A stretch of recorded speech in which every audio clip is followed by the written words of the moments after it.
Hi guys, and welcome back to Reads Readers with your host, Clinton Reed. Sorry about the glare, but I realized it helps with the lighting. And what the hell is my hair doing? Ooh, it's doing that Farrah thing. By the title of this video, you already know what we're here to do. And that's to cover up the light, but still give us lights. I need to find some type of something to throw over it so it doesn't have that glare on the screen. The little glare as you see, whatever. But I'm going to be showing you my TBR for Contemporaryathon round 4. I participated in round 3 for the first time last year, and I've decided from now on I'm going to take part in all Contemporaryathons. If you don't know what Contemporaryathon is, it is hosted by usually three lovely women, and now a fourth, who I love and adore. Julie from Pages and Pens, Chelsea from Chelsea Darling Reads, Natasha from My Reading is Odd, and the new one, which I love her to pieces. I've been following her on Goodreads for a long while. She made a YouTube channel this year, but Mel from Mel to the Inning. And there are 7 challenges, and I've got 7 books, and I do believe Contemporaryathon is from the 11th through the 17th, I think? Either 17th or 18th? I don't exactly remember, but I am super excited about this. There are 3 authors on here that made it into my top 10 favorite lists last year, and I want to try out some of their other books. There's one on here that has been on my TBR for years, but a friend of mine gave it to me last year. And some exciting ones. Let's start with read the most recent contemporary book you purchased. Well, I purchased 3 all on that same day, so we're just going to throw one of them, and that is going to be One True Loves by Taylor Jenkins Reid. All I know about this is it's about a woman who, her and her husband have their first wedding anniversary, and then he goes on an assignment but never returns and is deemed dead. And then she moves on with her life, goes back home, meets this new guy, gets engaged, second chance at happiness, and then her old husband comes back. Plot.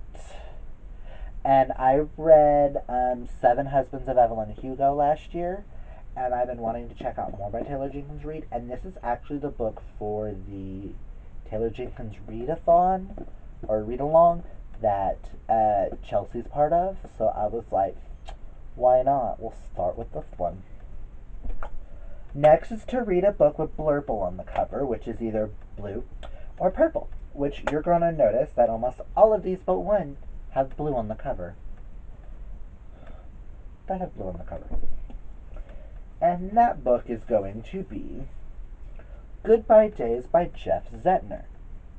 As you recognize last name, The Serpent King was my #1 best book of last year. So I thought I would check out another book by him, because I know he has a new one coming out. I'm super excited. I'm hoping this tears out my heartstrings like they did. All I know from the back is I would tell you that I definitely killed my 3 best friends. Not on purpose. I'm pretty sure no one thinks I did it on purpose. That I slipped under their car in the dead of night, severed the brake lines. No. Here's the cruel irony for the writer I am. I wrote them out of existence. I am very intrigued, and I'm hoping it does exactly what Serpent King did and shatters my heart. Next is to read a diverse contemporary, focusing on the fact that it's Black History Month and trying to do more POCs, people of color. I don't have a contemporary that is POC, Mine are like LGBT, or I have like the next two to All the Boys I Loved Before. So I was going to do a poetry, but I found this book at the library, and I'm very intrigued by it. So that is This is kind of an epic love story by Karen Callender. All I know is LGBT.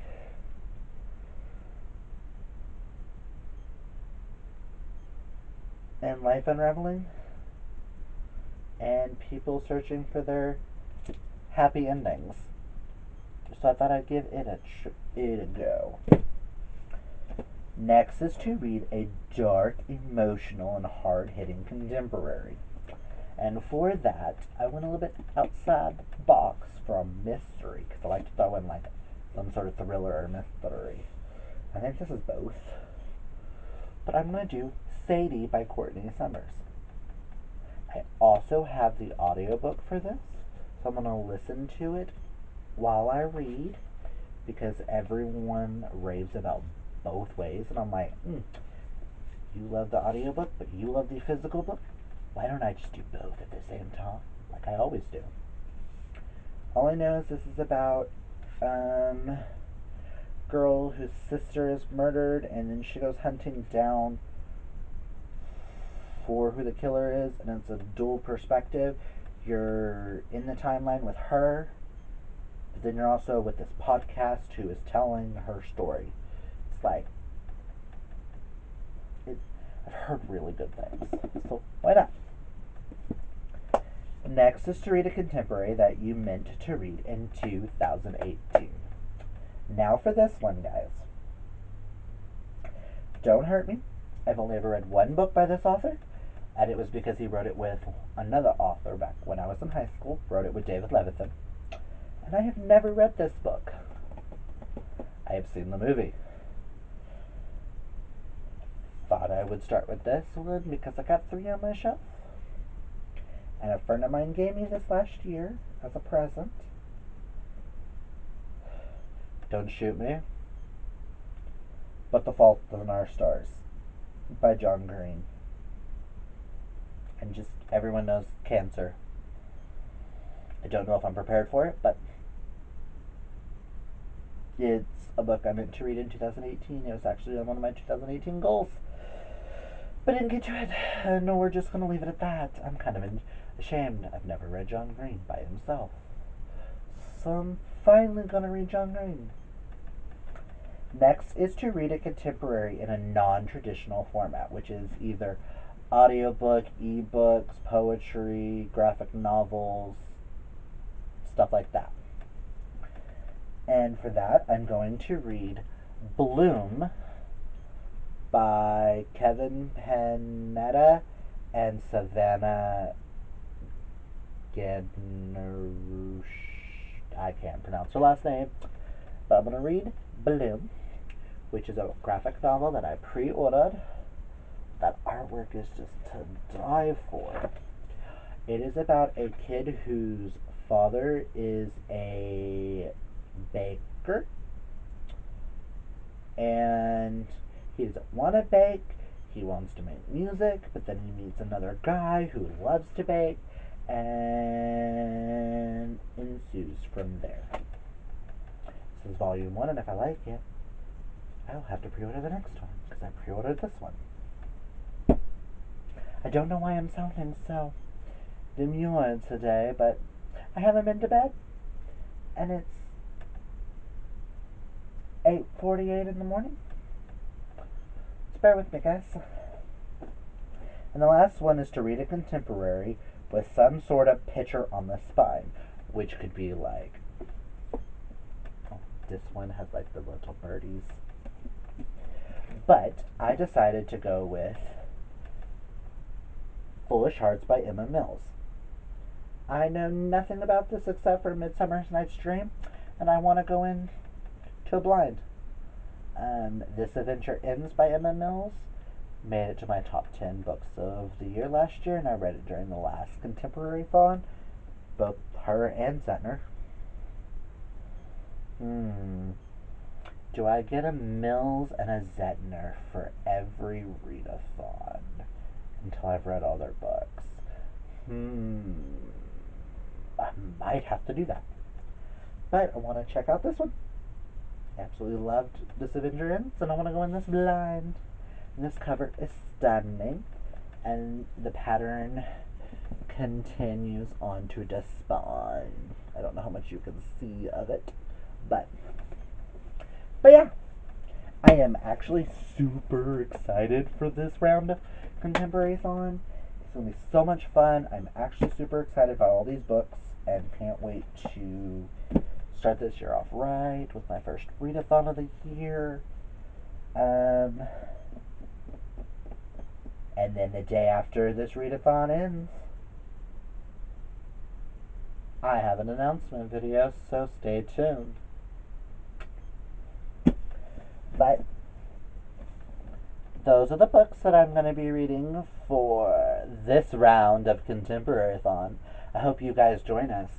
And if you're taking part in Contemporaryathon, let me know down below. I would love to know what y'all are reading. If you're reading any of the books that I'm reading, maybe we could buddy read them throughout the week. If you've read them before, let me know your thoughts. Which one do you think I should pick up first? Besides this one, I'm gonna prepare my mind for a cancer story. I don't, just have to prepare. But that's all I've got for you guys today. I don't know what else to do, but I'm just gonna leave you with, remember kids, reading is what's fundamental. Until next time, if you like this video, hit that thumbs up, and if you haven't yet, hit that subscribe. Till next time, bye guys.